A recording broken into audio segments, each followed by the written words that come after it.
General Siwach, दो चीजें मुझे समझाइए। अव्वल, क्या सचमुच में केवल 2 साल से चीन की सेना ये सारी चीजें कर रही है? दूसरा, अगर मैं गलत नहीं हूं तो क्या डेप्सांग का ये जो मामला है ये 2013 में नहीं शुरू हुआ था? बिल्कुल, देखो बिल्कुल श्वेता, मैं ये बताने की कोशिश करूंगा कि ये 3 सेक्टर हैं, एक ईस्टर्न सेक्टर, एक सेंट्रल सेक्टर और एक वेस्टर्न सेक्टर। ईस्टर्न सेक्टर है जो ये अरुणाचल का, सेंट्रल सेक्टर है उत्तराखंड और हिमाचल का, और वेस्टर्न सेक्टर है जो लद्दाख का। ये सच्चाई है कि भारत और चीन के बीच में ईस्टर्न सेक्टर में मैकमोन लाइन है, वहां भी एरिया ऑफ डिफरिंग परसेप्शन है, और लद्दाख के अंदर भी है। हम भी अपने क्लेम लाइन तक जाते हैं, पेट्रोलिंग वो भी आते हैं, तो ये झड़पें होती रही हैं। मगर 2-3 बातें बड़ी इंपॉर्टेंट है। एक तो हम इस इलाके के बारे में बात करें जहां पर ये अभी कार्रवाई हुई है, ये यांगसे का इलाका, यहां मैंने बटालियन कमांड की उस इलाकों में मैं ये बता रहा हूं कि यांगसे एक ऐसी जगह है जहां हम डोमिनेट कर रहे हैं। वहां पर हमने बंकर भी बना रखे हैं और चीन को हरदम ये लगता था कि कहीं ना कहीं इसको लेने की वो कोशिश करेंगे, और ये इलाका बाकी इलाकों के मुकाबले भारत की डोमिनेशन में। तो ये कोशिश है, ये सच्चाई है जो 300 के करीब एक बहुत बड़े नफरी होती है। तो ये एक सोची समझी साजिश है। इसको आप पेट्रोलिंग नहीं कह सकते कि 2 पेट्रोलों का फेस ऑफ हुआ और उसके बाद प्रोटोकॉल 1993-96 का फॉलो किया, डिसएंगेज हुए और वापस चले गए और उसके बाद मीटिंग हुई। ये हमें बड़ा सीरियस लेना पड़ेगा। मगर ये सच्चाई है कि भारत और चीन के बीच में इस समय इस टाइप के फेस ऑफ 2006 के बाद हो रहे हैं, और काफी जगह अरुणाचल में भी हुए हैं। मगर जो असली, जो बहुत ज्यादा स्केल पे हुए हैं, वो 2013 में आपका डेप्सांग में हुआ, 2014 में चुम्बर में हुआ, वो भी लद्दाख में, उसके बाद 2017 में डोकलम में हुआ, उसके बाद 2020 में 3 डिवीजन लेके चीन आ गया आपका लद्दाख में। तो ये सच्चाई है कि जब भी वो कुछ करता है सोच समझ के करता है, क्योंकि लद्दाख के अंदर मैं चीफ ऑफ स्टाफ था, कुलकर्णी साहब भी बाद में चीफ ऑफ स्टाफ रहे, हमें मालूम है कि वो जो भी कार्रवाई है वो समझ के करता है। अब करने का कारण क्या है? मुझे लगता है कि जिस प्रकार से आज इकोनॉमी हालात खराब है चीन के, जिस प्रकार से वहां इन्फ्लेशन रेट बढ़ा हुआ है, जिस प्रकार से जीरो कोविड पॉलिसी के अगेंस्ट आक्रोश है, लोग सड़कों पे आ गए हैं, सप्लाई चेन वहां से मूव करी है, इन्फ्लेशन डबल फिगर में, तो हमें शक था कि चीन कुछ ना कुछ ऐसा करेगा कि अपनी पब्लिक की अटेंशन डाइवर्ट करे। उसके बाद 2 ऑप्शन है, एक तो कहीं ना कहीं वो ताइवान की तरफ कर सकता था, कहीं ना कहीं वो भारत के साथ कर सकता है। ताइवान पे उसको इस समय करना बड़ा मुश्किल है, क्योंकि अमेरिका ने 2 एयरक्राफ्ट कैरियर ग्रुप यूएसएस निमतेज और यूएसएस रोनाल्ड रेगन अभी छोड़े हुए हैं साउथ चाइना सी में। वो और ये बार बार बता रहा है अगर वो कुछ भी करेगा तो अमेरिका खुल के आएगा।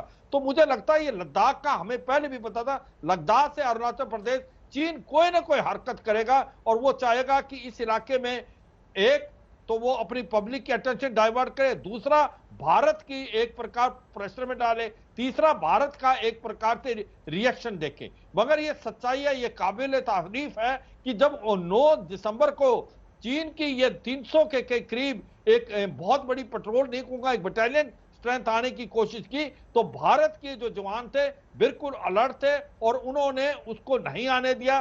और इसके अलावा काफी लोगों को कैजुअलिटी की है जो चीन की। ये अलग बात है, हथियारों का इस्तेमाल दोनों तरफ से नहीं हुआ क्योंकि ये प्रोटोकॉल है 93 और 94 का। मगर भारत की फौज बिल्कुल दुरुस्ती, तंदुरुस्ती और अलर्ट थी। दूसरी बात मैं एक बताना चाहूंगा श्वेता, ये जो 2020 के बाद जब से हमारा ये एक प्रकार से लद्दाख के अंदर फेस ऑफ हुआ है, स्टैंड ऑफ हुआ है, इसके बाद भारत की फौज जो है बिल्कुल तैयार है। हमने अपना इंफ्रास्ट्रक्चर भी डेवलप किया है, लाइन और यही शायद इंफ्रास्ट्रक्चर डेवलप के भीतर क्या कर रहे हैं, हम इस पर आगे चर्चा बढ़ाएं उससे पहले आपको हम दिखाते हैं, क्योंकि आज तक आपको अलग अलग सरहदों की पूरी रिपोर्ट्स दिखाता है ताकि आप समझ पाएं कि भारतीय सैनिक किन हालात में, किन इलाकों में तैनात रहते हैं। तवांग का की जिस सीमा की हम बात कर रहे हैं, वहां पर अभी कुछ दिनों पहले मैं पहुंची थी और वहां के हालात में आपको दिखाती हूं कि आज तक की टीम को वहां पर क्या क्या नजर आया था।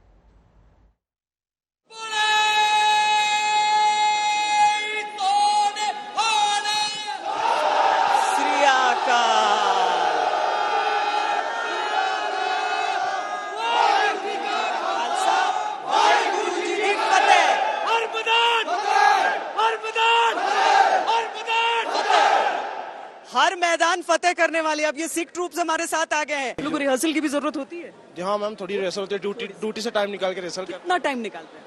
ड्यूटी से मिल जाता है टाइम, आधा घंटा मिल जाता है सिर्फ? हाँ मैम, उसी में होता है। हम तो 24 घंटे तैयार रहते हैं मैम, हम सेल्फ मोटिवेटेड हैं जी। ये जो पूरा इलाका हो जाता है न सिर्फ मौसम के हिसाब से, न सिर्फ दुश्मन के हिसाब से, बल्कि जिस तरह की परिस्थितियां यहाँ पर रहती हैं उसके हिसाब से बहुत ज्यादा कठिन है। LAC माइनस में गोते लगाता तापमान, खड़ी पहाड़ियां, मुश्किल चढ़ाई, 15,000 फीट से अधिक की ऊंचाई, बारिश, तूफान और इन सब के आगे अड़ते, मुश्किलों से लड़ते भारतीय सेना के जवान। हम अरुणाचल प्रदेश में लाइन ऑफ एक्चुअल कंट्रोल पर भारतीय सेना की एक पोस्ट पर पहुंचे। जिस प्रकार से हमारे देश के लोग अपनी आर्मी को इतना प्यार और मान सम्मान देते हैं, उसके सामने कोई भी चुनौती बड़ी नहीं है। देश के सबसे सुदूर पूर्वी मोर्चे पर जहां पर हम हैं, लगभग 15,000 फीट की ऊंचाई है। 15,000 ऑल्टीट्यूड के हिसाब से वो ऊंचाई होती है जहां पर आपको तमाम तरह की सेहत की दिक्कतें होती हैं। लेकिन वहां पर आप हमारी फौज की एक पोस्ट के नजदीक देखते हैं ये बोर्ड, जिसमें लिखा होता है कि अपने हौसलों को मत बताओ कि तुम्हारी परेशानी कितनी बड़ी है, अपनी परेशानी को बताओ कि तुम्हारा हौसला कितना बड़ा है। इसके आगे क्या कहने की जरूरत है। लेकिन इस तरह से देखिए, यहाँ पर लगातार बरसात हो रही है, जमीन का हाल आप देख रहे हैं, पानी पानी।